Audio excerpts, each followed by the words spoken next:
ही मटर पनीरची भाजी तुम्ही सुद्धा नक्की ट्राय करा. खूप इझी आहे.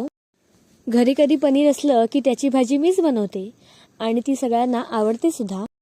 पहिलं तेलामध्ये जिरं टाकलं आणि मग त्यात हिरवी मिरची, मग लसूण आणि आल्याचे 2 तुकडे. मग ह्यात चिरलेला कांदा टाकायचा. कांदा नरम पडल्यावर ह्यात टोमॅटो टाकून तो थोडा वेळ वाफवायचा. नंतर ह्या सगळ्याची मिक्सरला बारीक पेस्ट बनवून घ्यायची.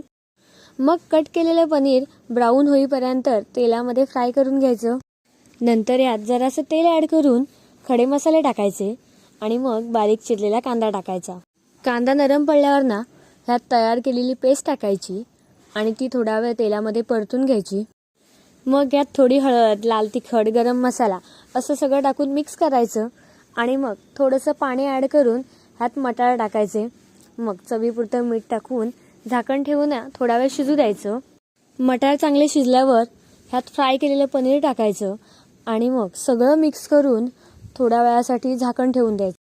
आता तुम्ही बघू शकता भाजी इतकी छान झाली आहे ना, कलरसुद्धा खूपच छान आला आहे. तुम्ही सुद्धा ही रेसिपी नक्की ट्राय करा आणि अशाच छान छान रेसिपींसाठी माझ्या चॅनलला नक्की सबस्क्राईब करा. बाय.